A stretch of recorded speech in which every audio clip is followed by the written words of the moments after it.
What's going on, Bills Mafia? This is Gen716 back here again, and today I want to talk to you guys about why I believe the Buffalo Bills will win 11 games this year. Just looking at the offseason moves, looking at the acquisitions, looking at the draft pickups that we've gotten this year. We've made a lot of great moves this year, but I'm heavily confident this year that we're going to win 11 games this year. What Brandon Beane and Sean McDermott has done, I'm super excited about the roster, and especially with our schedule that we have this year. I believe the Buffalo Bills will win 11 games in the regular season. Now, as far as how many wins we're going to get in the postseason, that you never know in that area. But in the regular season, I am confident for now that we will get 11 wins. So let me explain to you guys why I believe we will do it. So my number one reason is I believe the offense will be more unpredictable. Looking at last year, the offense just wasn't unpredictable. You knew exactly what we were. We were a power run type of football team. If we did pass the ball, we couldn't hit any deep. We couldn't hit the ball. We couldn't go vertical. We just could not go vertical. So we relied on a lot of short intermediate passes. Again, the short game. We had some in the mid game as well. But Cole Beasley was more of a slot receiver. John Brown was the guy that could stretch it vertically, but Josh Allen he just could not consistently hit the deep balls. And of course, we didn't have any of those big type of red zone threats.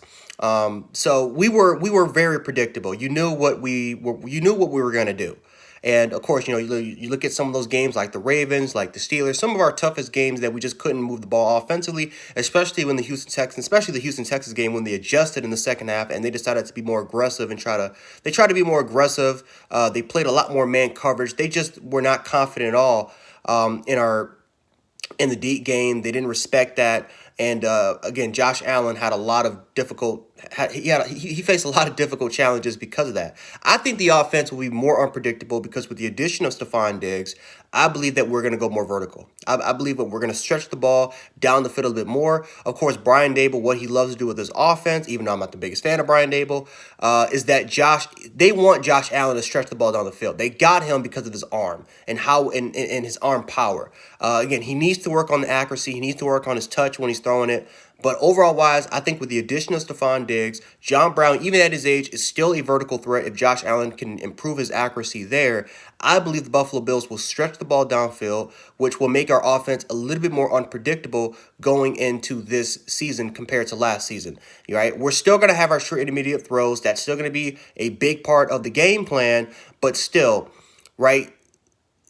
To succeed in this league, your offense needs to be unpredictable. Our defense was very unpredictable last year. That's why our defense has been so successful. We barely got any weaknesses on our defense. Offensively, we try to make up for the weakness of the fact that we can't stretch the ball down the field. That I believe that with the addition of Stephon Diggs, of him being a vertical receiver, but a guy that can also do a lot of things as far as route running goes, as far as running, having a complete route tree to his game. I believe again it makes the Bills' offense more unpredictable, and I believe more successful. So my number two reason here is the running game. I think the Buffalo Bills will lean a little bit more towards the running game here. Again, they're not going to abandon their identity here of just completely just forgetting about the run. They're going to continue the run with Devin Singletary, with Zach Moss there. Maybe T.J. Yeldon could be there for the receiving game. Again, I know Bills fans are excited for Christian Wade, but I really like Devin Singletary. I mean, again, he missed 4 games last year, and you got to include the Jets game where he didn't even play. He played like limited snaps in that Jets game. If Devin Singletary was healthy and played in every single game, he would have had 1,000 yards, and I think every Bills fan would have knew it. He probably would have. He would have had 1,000 yards rushing. Would have been up there. His name would have been talked about more. But he had an impressive rookie season with almost rushing for 800 yards in limited amount of games, with still averaging 5 yards a carry. So the Bills will lean more towards the run a little bit this year. Right. Again, it's going to be balanced. I think the Bills will still stretch the ball down the field a little bit more. But again, they're not going to abandon the running game. They know how useful it was last year. They know how important it was last year for the Buffalo Bills. They probably would not have been in the playoffs if it wasn't for the running game. And this also includes Josh Allen. Josh Allen was very important in the running game. Again, he led all quarterbacks in touchdown runs. So him, Devin Singletary, Zach Moss, that is still part of the game plan as well, making our offense more dangerous going into this season. My third reason here is the chemistry. Third reason is the chemistry between Josh Allen and the receivers. Now, if you guys remember, like last year, John Brown, Cole Beasley, Dawson Knox, those were his top targets. Duke Williams. Josh Allen didn't have any targets that from last year that he could just have that connection with. Yes, there was Robert Foster, but Robert Foster just he couldn't get it going. Robert Foster just couldn't get it going. Zay Jones is gone.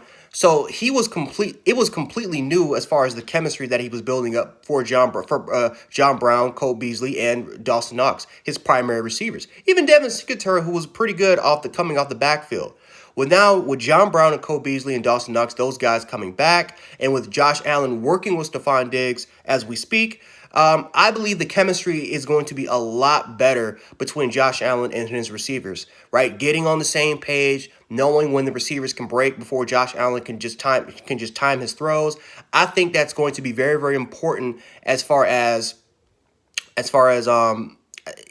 Josh Allen becoming more accurate. I feel like one of the biggest reasons why he couldn't really stretch the ball down the field was because, right, he tried to time when John Brown was going to break off this route. He tried to time when John Brown can look up and try to catch the ball. So I definitely feel like that definitely plays a factor. That definitely plays a little bit of a role here. So the fact that Josh Allen has worked with these receivers before, I think will only make our offense better going into 2020. My number 4 reason right here, guys, I'm sorry. My next reason here, and this is going to be very important here, is the front office. I think looking at our front office, looking at our coaching staff, guys, it's just there.